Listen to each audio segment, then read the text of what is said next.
Namaste and welcome to another conversation with the beautiful Michelle Scarrott. Of course, in the Rise and Shine studio, we use the astrological wheel as a personal growth model.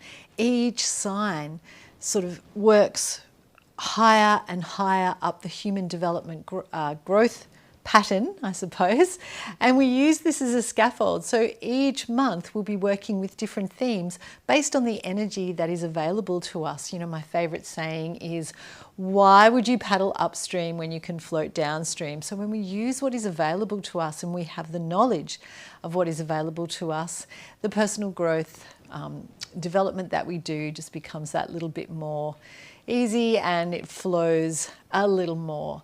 So today, Michelle and I are having a conversation about the beautiful Aquarius energies. We've just moved into Aquarius and we talk about the esoteric and exoteric planets and just how the Aquarian energy is alive in us when it's at a lower expression and when it's at a higher expression.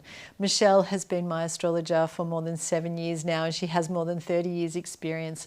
So whenever she speaks astrology, she is this amazing wealth of knowledge. Her wisdom is so broad, and I trust you will enjoy this fun conversation about the Aquarius energies.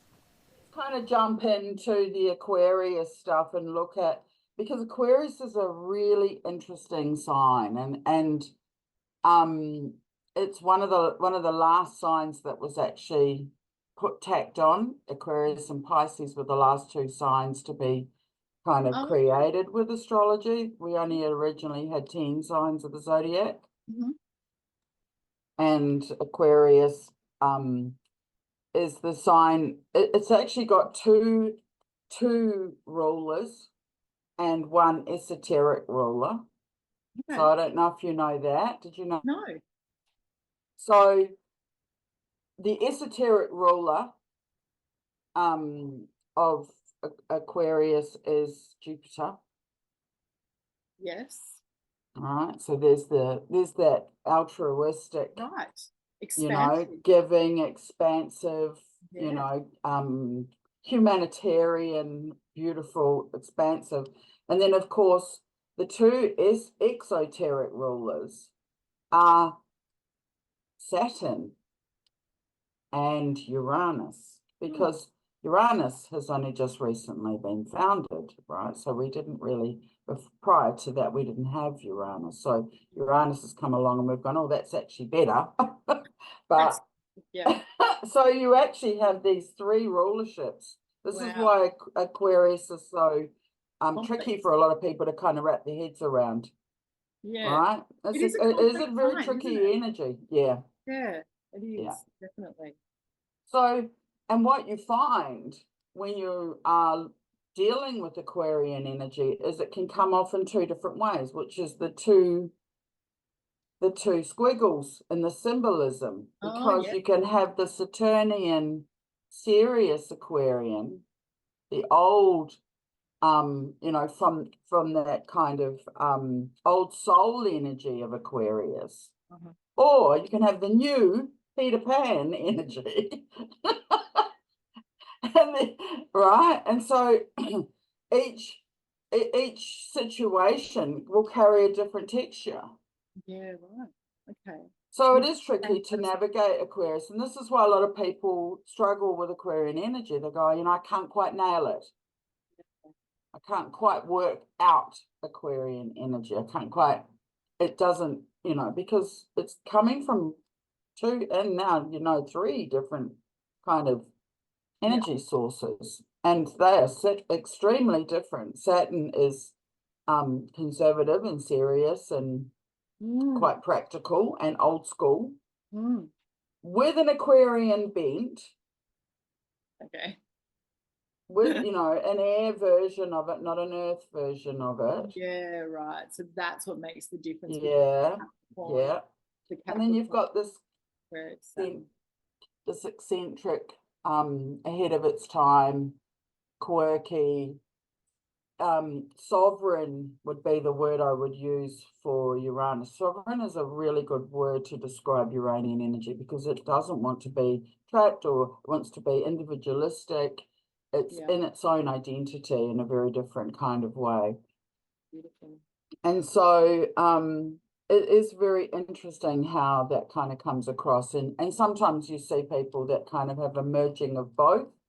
They have that youthful, young, quirky, eccentric, progressive, but they can also be conservative, organized, you know, which is the Saturnian. Yeah, Yeah. I have a son who's an Aquarian, and I can see both of those qualities. Yes. As you're speaking. Yeah. Yeah. And so this, like I said, is why it kind of gets a not a bad rap, but people don't understand it. They can often say Aquarius is the strangest sign. I can't kind of wrap my head around it. And the energy can be incredibly unsettling too, if you're not born into it. What I find really interesting is with the air signs, you've got the twins in the Gemini. Yep. And then you've got the balance in the scales, in duality. And We're all about duality. Exactly. And I've always thought, wow, in Aquarian energy, that must come together. But what you're saying to me now is actually no, we still have that duality in those air signs. And it's the air represents intellect, right? Yes, it does. It does. Heady. Yeah, very, very heady. Which can absolutely. They're all mental. Yeah. But they all do it differently. Sure. And now you can kind of see, I mean, the thing about Uranus as a exoteric ruler is that Uranus kind of is lightning. So it's being struck down with wisdom, struck down with information, bouncing around too. They're not stayed. You know, lightning never strikes twice in the same place, right? so they can bounce around. They are very, very much in the future. Okay. They're where we're going. Yeah, right. They're looking at life as what works for all. How do we problem solve for the whole? Yes. So energies of Aquarius are progressive. They are village, community, altruism. You know, they can go from being practical with the Saturn to theorizing with the Uranus. Yeah. So they can, I guess it's beautiful, like the really higher, one of the higher expressions of that could be that they get those downloads and they've got what it takes to take the action. They do. Yeah. And Jupiter is doing it in such an expansive way because that's at the back, right in the background. Yeah. So, but they also, you know, the problem I think with it is that it's random. Yeah. When Uranus is involved. Yeah. So, and again, when you're interacting with the energy, you can't always access it. Okay. What do you mean when you're interacting with the energy? Well, if you're trying to pull down some Aquarian energy to work through, it's not always going to be accessible because of the randomness of it. Aquarius is a lightning strike. It's a blitzkrieg. So you can go, oh, I've just had this amazing insight, but you cannot control it. Right. Because Aquarius can't be held down, right? Okay. It's a free-flowing energy. Yeah. Okay. So it's like, I almost feel it's a gift. You could call it a gift. Yeah. Yeah. Yep. Like, you know, you could get that spark of inspiration, that Uranus spark of inspiration. And then you just have to be grateful for that one bit that you got. Yes. Yeah. It's not something you can continually tap into. Yeah. It is divinely inspired 9 times out of 10 because of the capacity for Aquarius can get out of its own way in a way that other signs don't. Okay. Because it can move, because it's kind of got that sovereignty. Because it's moving. I mean, actually, if you think about what those two, the symbolism is, it's like a sine wave. Yeah. Right? Yeah. Cymatics. Okay. I mean, Aquarius is very much linked to music and it's electricity. So it's not something that is stagnant. And so that's the only tricky part about it, is that, you know, you can't always access it. You have to be out of your way, completely clear for that download to drop in and kind of, you know, but yeah, it's an incredible sign. It's hard to nail. Hard to nail, yeah. So it's, I don't know. And so people never know what they're going to get. If they have a friend that's Aquarian, they never know who's going to show up. Yeah, right. Because sometimes you're going to have the Saturnian friend, sometimes you're going to have the Jupiterian friend, and sometimes the Uranus lunatic arrives and it's like, oh wow, it's a party. I didn't, you know. And so that's why they're so hard to kind of nail as an individual. Yeah. But it's a visionary, progressive sign. Yeah. I've sort of been feeling like I've just been reading and, you know, sort of being with that idea of Aquarian energy. And I kind of like, there's a leadership quality to it. When you say, like, it's like they are the leaders, like they're the ones that get the inspiration and take the action, and they're for the people. So how would you speak into that leadership energy of the Aquarian, like when you channel that kind of element of Aquarian energy? I wouldn't call them a leader. No? How would you? The opposite sign of Aquarius is Leo. Leos are the leaders. They take the leadership. Okay. What I find with Aquarius are actually quite introverted. It's an introverted sign. Right. Because they are in the ideas and the concepts, not necessarily in the action of it. Okay. Saturn's not an actioning sign. And Uranus is it's more about so they are the brains behind the outfit.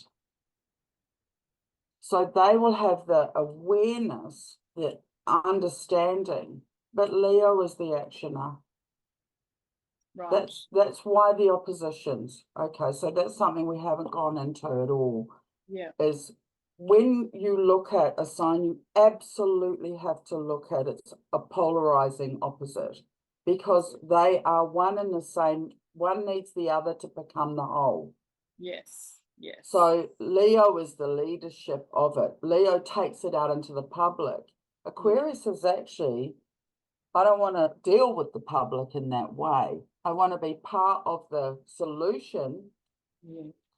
So what you would find as an example of that energy is that Aquarius would say, we need to set up a village in a third world country. I've got all these ideas. They'll draw it all up. They'll work it all out, but they'll hand it over to the lawyer, Leo, and to the person that organizes all the airfares and all the flights and all the ins and outs and all the kind of the leadership side of it. And then they'll still go and do it. Sure. But they won't be in charge running it. It's not necessarily a place they like to be. Yeah, okay. Yeah, they like to be involved. Yeah. But they don't need to sit on the throne of it. Yeah. That's a Leo energy. And it is, and they need to learn that from Leo. Yeah. Yes. Yeah, to bring that. Yeah, to bring in the whole. Yeah. So they need to learn it, but they don't necessarily come with it innately. Yeah. They are also about the group. So they tend not to seek leadership positions because they'd rather be in a circle than standing at the top. Yeah.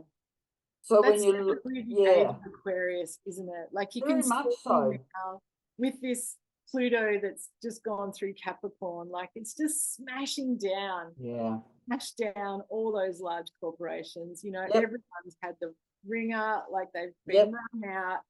And it really is time for us all as a people. This is the Aquarian energy, right? Yeah. As a people, I mean, we've all got to be leaders within our circle. Absolutely. Absolutely. But also realizing that every single member has a role and an importance, and that's the altruism and the awareness that no one is well if the rest of the village is unwell. Yes, exactly.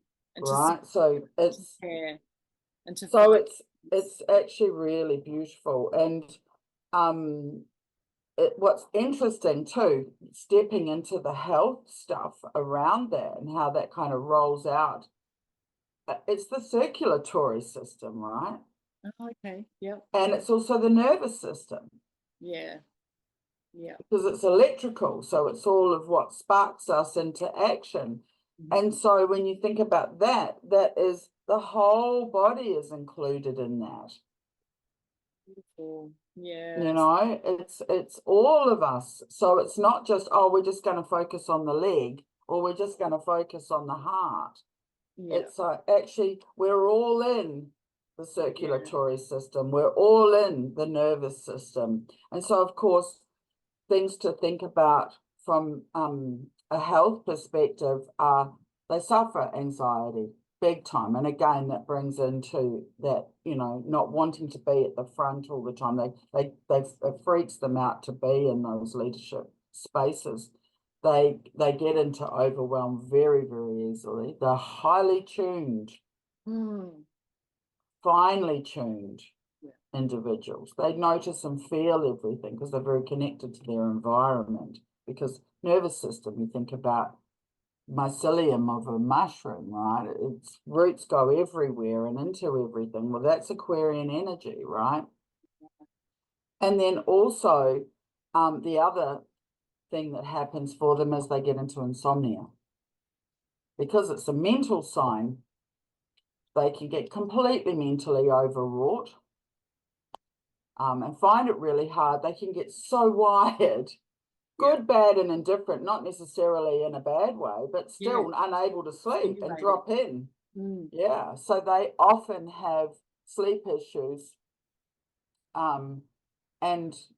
And of course, that too rolls into what creates anxiety. If you're burnt out and haven't had a sleep for 3 weeks, you know, you're going to start feeling it. So these are areas to work on in terms of health. And of course, the body parts that are ruled are legs, ankles, knees, and shins. Okay, so that's the grounding that's required. Yeah, so they don't electrocute themselves because they're all up in their heads. Their rubber shoes on. Absolutely, yeah. And also the nerve endings, tissue, you know, all that kind of stuff you see with Aquarius. So with tissue, the tissue part of it is the Saturnian, the skin. Okay. So they can have stuff there. But yeah, nerves. Yeah. I like what you say about the whole body. And it's really timely because, like, you know, as we follow the zodiac or the astrological wheel, like we're nearly at the end to start at the beginning, aren't we? Yeah, and we so, are. Yeah. And so as a developed person, like it's almost like, you know, in Pisces, we just let go, right? We just sort of become like it's the ether and it's the Neptunian space. And it's almost like that's starting to happen here. Yeah. Like, for sure. Yes. It's a preparation here. It is a preparation. Yeah, the nervous system and working with the whole body. And So what sort of yoga stuff do you do around the nervous system? Do you do nervous system resets? Yeah, pranayama is probably the best. Maybe, you know, in Rise and Shine, we'll do a lot of pranayama, a lot of breath practices, beginning to really because that energy, like you say, it's the nervous system and it's the circulatory system, and it's going. So we've got to just calm it down to sort of bring the rhythm back in, and which will stop the insomnia. Yes, very good practices for. So yeah, so a lot of grounding practices. I'm thinking, you've said the ankles and the feet and the shins and the knees. Yeah. So yeah, lots of grounding practices like warriors and chair poses, which we do a lot of anyway. But probably more pranayama, more breathing practices, less focus on the. I mean, you have to have the physical element to get rid of because there's a jitteriness that comes along with that air energy, isn't there? There's like a,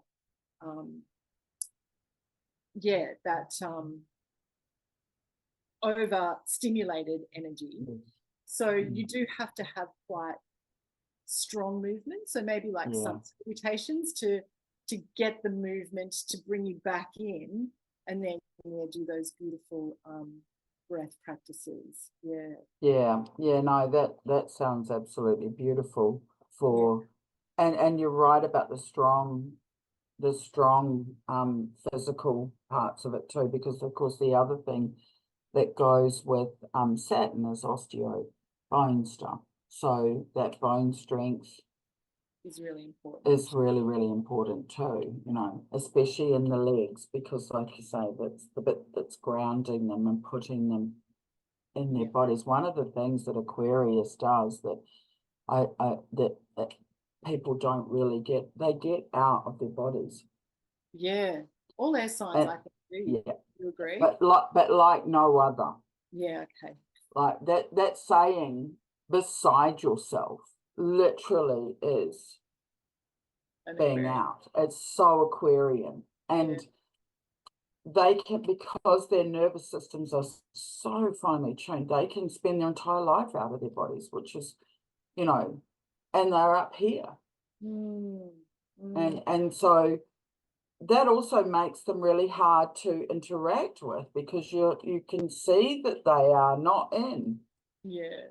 And it can be discombobulating to deal with them, because you're like, I need you to get in so that I know that you're present. And so, a lot of that stuff can happen. They can remove themselves. They have detachment, that they detach. If something gets hard, they're out, they're gone. You can see when it happens. We need to be really mindful of that energy then at this time, don't we? Because and having a practice of recognition, knowing when you've jumped out. Oh, nice. Yeah, fantastic. So that you can go, okay, I'm out. What can I do to pull myself back into my body? What's something that's going to ground me and put me back in? Because it's such a strong energy that we need to embrace, I think. It is very strong. What you've said is it's hard to embrace because it's just fleeting all the time. It is. It's tricky. It's a very tricky energy. It's quite often I see like when I think of Aquarian energy being unbalanced, I kind of get a vision of the Nutty Professor. Oh, totally. Total. It's Einstein. Papers everywhere, like, things so disorganized. And but then overwhelmed. Within that. And then you get the overstimulation, and there you've got a problem, because they are, and also because they're so highly, highly intelligent that they have to somehow, with the Saturnian side of that astrology part of it, they need to pull down the concepts into reality, not just be up here with E equals MC squared. And so they have these two things. They have the science, but they also, and the other thing is Saturn is also scientific. But it is, isn't it? But Aquarius has to put it down and bring it in, and actually bring it down so that others can understand it. So, because this is who they are, they're kind of leaders in their field. when I think about when I have clients that are Aquarian, they are so quirky. They're so ahead of their time. They are futuristic, visionary, innovative, incredible minds like planets, but isolated because they often can't communicate that what they know Isolated. into real time. So they can feel isolated. They can have, you can have some Aquarians just feel like they're complete outsiders, and they feel like they're looking at life from the outside in, that they're watching it. They might even be in a group, but they feel separate to it. And then you have the other side of Aquarian energy where they've got a million friends and they've got this huge social thing and they're very, very involved in all the social stuff that's going on. But it's kind of, again, there's a duality with them. And it just depends on what other things are happening in their own personas. But yeah, it's rebellious too. Oh my gosh. So rebellious. You cannot tell an Aquarian what to do. Can't tell it what to do. Yeah, totally sovereign. You can't, and they are not wanting to conform. They don't want to be part of, right. Their uniqueness. They're totally unique and own it. Yeah. I love that. So, they have this wanting to help humanity, wanting to be part of a cause. They're often volunteers. You often see them volunteering. You could almost count out how many of your volunteers in the world are Aquarius, and you'd probably say it's 50% are Aquarian and the other 50% are a smattering of other signs. Yeah. They are, they are all very much wanting to be involved in solutions. But at the same time, they are individualistic. They like their own company. They are private. They like to do things their own way. They also, like I said, they shy away from being in the leadership role because they don't want the responsibility of that. And that's tied in with the Uranus, the fact that they can't always access their energy. They can't always access it. Yeah. Okay. So how would you like, what are the elements of Leo that you would suggest that is kind of brought into this energy to help to find that balance? So Leo, because it's a leadership sign, and it is probably apart from Aries, it is the leadership sign. But unbalanced Leo is in its own ego. So, the thing that Leo has to learn is the altruism of leadership, not I'm the tallest poppy Leo. So there has to be a combination of both. Yeah. So Leo has quite a bit of work to do, way more than Aquarius, because Aquarius is quite happy just plodding alone in its own thing, doing its own, it's happy to be alone too. Yeah. It would far rather be isolated in its own story, but be in its truth, than have these false kind of narratives around it. It cannot do fake. Whereas Leo will do anything for a stroke. It's a cat, right? So it's like, I just want to be patted and I'm going to be the best of the best of the best, but it's for my own goal, my own gain. And so Leo has to learn the altruism. Leo has to get off its high horse and get rid of the ego. And so that's the polarity between these two, is that, and also Aquarius has to learn how good it is, and that it can come out and shine, and that its intellect and it is valued in the community. Yeah. So while it's not necessarily shy, it is a little bit private in that way. I guess, you know, we need to really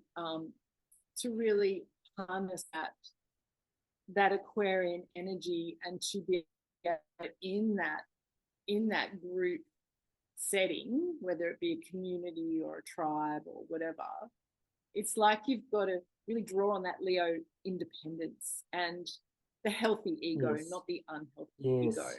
Yeah. The healthy, like, Yeah. I am. And like, that's courage, the courage. identity and the Yeah. courage. It's courage, because Aquarius doesn't have a lot of courage, because it's just so analytical and has the doubt and the insecurities of the mental, you know, all the mental signs have issues around trusting themselves, all of them.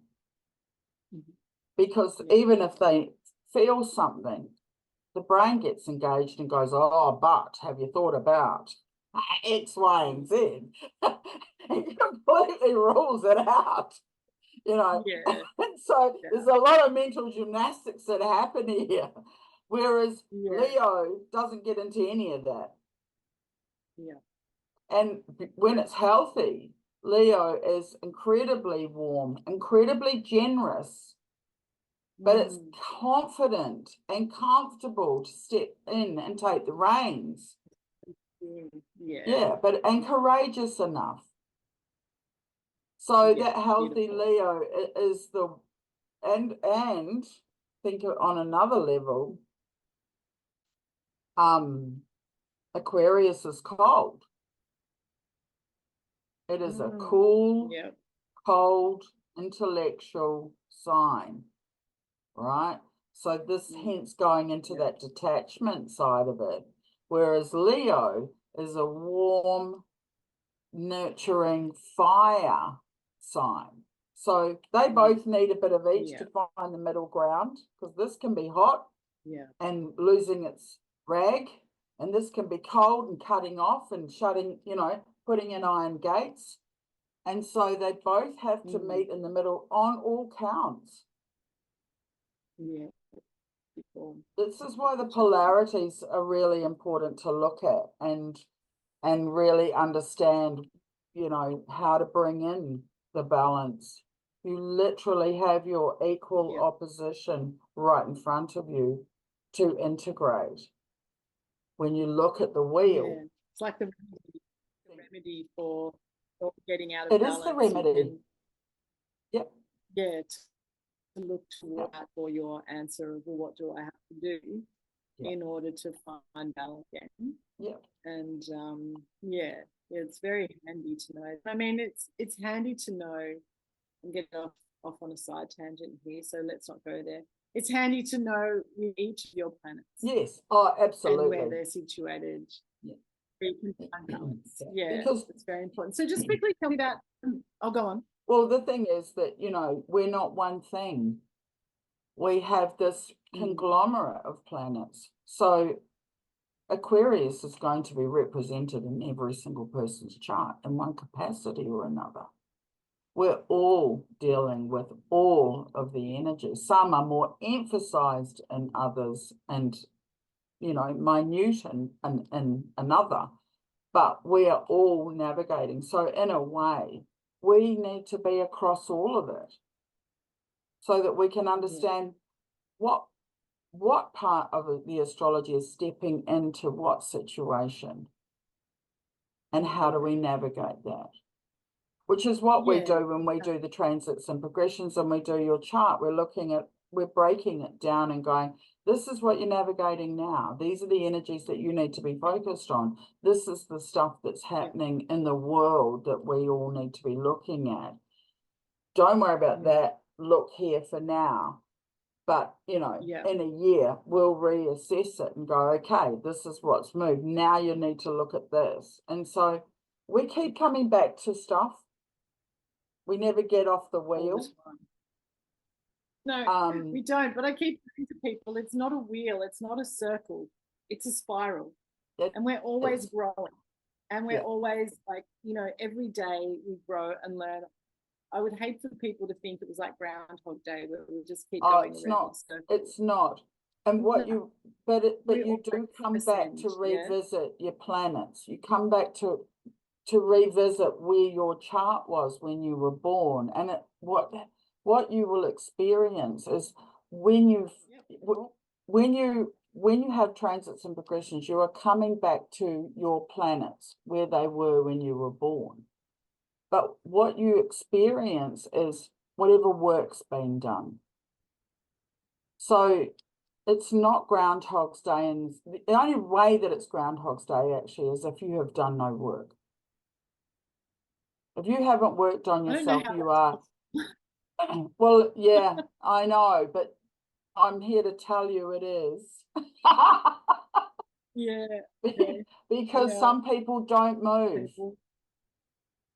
They don't Yeah. move. They don't get out of the rut. They are locked into who they are, what they're doing, and that's that. They do not move. And so it will become Thank Groundhog's you. That's Day. people that it's Yeah, like everybody's fault yeah, and it's something yeah, to do with them. yeah. Yeah. But Okay. what you'll find, right, is that when a planet moves over something, it's not. Yeah. So an example of that would be, say, for instance, there was a big catastrophe when you were little. And then every year you start noticing that around that certain juncture of time, big things happen. You move house, you meet the love of your life, you have all these kind of big events. You go, well, there's something about this juncture. And of course, when you look at your astrology and you track it, you can go, oh, this event has set off a pattern. And so each time you go around it, you can be re-stimulated. But if you've worked on that, if it's a negative and you've worked on that, then it becomes a blip rather than a drama. And then after a while, you can see it and go, oh, I'm coming up to this juncture again. I'm going to be really kind and navigate it in a very different way. And so you actually can take charge of it and not have it become an anything. It becomes an awareness, not an external. And so that is how it changes. And so this is why knowing where your chart is and what it's doing and it is the living experience of astrology, not just, oh, it's a map and that's who I am. It's like, actually, no, you've got to, that's how you started, but we want to get to the highest resonance of it. Yeah, beautiful. And that's what life's all about. Yeah, to get to the potential, and also understanding within that, which we were kind of going into before with the polarities, is that for every problem in your astrology, you actually have your own solutions, and they're an internal solution. They're not an external solution. So your chart is actually perfect. Yes, it's so empowering to have that chart and to know where you can do the work and how see and how it's going to turn up. Yeah, how it's going to turn up, so that there's no surprises. There should never be any surprises in astrology, and I love that too, because I love that. You can it on some level you're like, yeah, I recognize that. It's not an unknown. Yes. It's not foreign. You're not going to have someone else's story. You're going to have your story play out. And the more you understand yourself, the more you can heal, work through, take charge, and reach potentials and live your best life, rather than, feel like you're a cork on the ocean or a battering ram, or however, that can translate. Yeah, and where our work collides, isn't it? We just want everyone to be living their best lives in our Aquarius. You do. That's our energy. We reach out to people and invite them in, invite them to be the best version of themselves. And I feel like that is real Aquarian energy. Yeah, it is. It is. And it's also, because it is removed emotionally, it can often see solutions where others cannot, because they're emotionally involved. They make very good counselors. Hang on, say that Hang on, say that because it's removed emotionally. Yeah, because it's removed and it's emotionally, it can pull in on an emotional level and be very much in the mental. It can see problem solving in a way that others can't, right? Because most people try and solve from their emotions, or they're in something so deeply they can't see the forest for the trees because there's an emotional attachment. And this is their superpower. Aquarius' superpower can be their detachment. It can also be their downfall when it comes to romantic relationships and entanglements. They can also detach, but they, for something that is humanitarian or for the greater good of the tribe, they're the people you want to get your information from, because they are removed far enough away from the story, the emotion, to see the truth. So thank you so much for My pleasure, my us. dear. Right, well, I will look forward to seeing you when we investigate our Pisces energy in a month from now. Lovely. Look forward to it, my dear. Lots of love. Thanks. Take care. Love to you. Bye.